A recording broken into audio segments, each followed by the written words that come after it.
Hello दोस्तों, good morning. I hope कि आप सभी लोग बहुत ही अच्छे होंगे और खूब पढ़ाई कर रहे होंगे। आज के इस वीडियो लेक्चर में हम रूल्स ऑफ रे डायग्राम कैसे ड्रॉ किया जाता है, कैसे इमेज फॉर्मेशन होती है, आज ये पढ़ने जा रहे हैं हम लोग। तो उसके 2-3 बेसिक प्रिंसिपल्स हैं। हम लोगों ने कुछ टर्मिनोलॉजीज़ मिरर के रिस्पेक्ट में देखा था। क्या देखा था कि पोल क्या होता है। तो पोल होता है इस कर्व का mid point. Centre of curvature क्या होता है, जिस स्फेरिकल मिरर से वो कट करके निकाला गया उसके सेंटर को सेंटर ऑफ कर्वेचर कहते हैं। इन दोनों पॉइंट को मिलाने वाली लाइन जो इनफाइनाइट तक जाए इधर उधर, उसको कहते हैं प्रिंसिपल एक्सिस। अगर कोई रे ऑफ लाइट आती है पैरेलल, तो रिफ्लेक्शन के बाद जिस पॉइंट पर प्रिंसिपल एक्सिस कट करती है प्रिंसिपल फोकस या फोकस कहते हैं। ठीक है। Distance between pole and focus is called as focal length, और distance between radius of curvature and pole is called as what, radius of curvature. इतना सब कुछ पढ़ लिए थे हम लोग। अब बात करने जा रहे हैं कि रे डायग्राम बनता कैसे। देखिए 3 रूल हैं। तो फर्स्ट रूल क्या है, मान लेते हैं ये इसका फोकस है। फर्स्ट रूल ये है कि अगर कोई लाइन पैरेलल आती है तो वो फोकस से होकर जाएगी, पहला पॉइंट। तो कहाँ से जाएगी, फोकस से होकर जाएगी। या फिर अगर कॉन्वेक्स की बात करें तो कॉन्वेक्स में कैसे कहेंगे, if any line is coming parallel to the principal axis will appear to the diverges towards the focus. ऐसा लगेगा, ऐसा महसूस होगा कि फोकस से निकल रहा है, फोकस से होकर जा रहा है। तो क्या कहेंगे हम भाई, पहला रूल क्या है, when a light is ray of light is parallel to the principal axis it will converge towards the focus और will appear to be diverges from the focus. ऐसा ये या तो फोकस से होकर जाएगी या ऐसा महसूस होगा कि फोकस से आ रहा है। पहला रूल ये है। पैरेलल है तो मतलब पैरेलल मतलब इनके बीच में डिस्टेंस इक्वल। दूसरा रूल नोट कर लो, हिंदी में क्या कहेंगे, किरण आरेख नियम। पहला नियम क्या होगा, जब कोई प्रकाश की किरण आरेख मुख्य अक्ष के समांतर आती है तो परावर्तन के पश्चात, कोलिजन के पश्चात क्या होगा, वो मुख्य फोकस या फोकस से होकर जाएगी अथवा फोकस से आती हुई प्रतीत होगी। दूसरा रूल उल्टा, इसका क्या है उल्टा,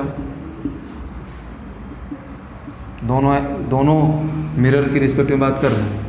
अगर कोई लाइट पैरेलल फोकस से होकर आ रही है, अगर फोकस से होकर आ रही तो परावर्तन के पश्चात रिफ्लेक्शन के बाद वो पैरेलल हो जाएगी किसके, प्रिंसिपल एक्सिस के। इसमें कैसे कहेंगे, अगर कोई लाइट फोकस की तरफ आ रहा है तो क्या हो जाएगा, रिफ्लेक्शन के बाद वो पैरेलल हो जाएगा। ठीक है, उल्टा है। जैसे क्या पैरेलल आ रहा था तो फोकस से जा रहा था, यहाँ ऐसे ही यहाँ फोकस, और जब फोकस पे आएगा तो पैरेलल हो जाएगा। ठीक, यही बात इसमें भी है, एक दूसरे के अपोजिट है। तीसरी बात क्या है, तीसरा रूल क्या है,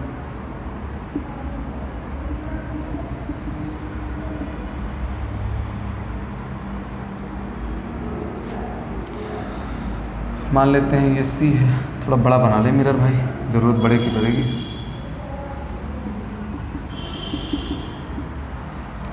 तो ये एफ है, ये सी है। अगर कोई रे of light centre of curvature से होकर आ रही है, सी से होकर आ रही है, तो ये बताता है कि ये सीधा उसी रास्ते से वापस टक्कर होने के बाद चली जाएगी।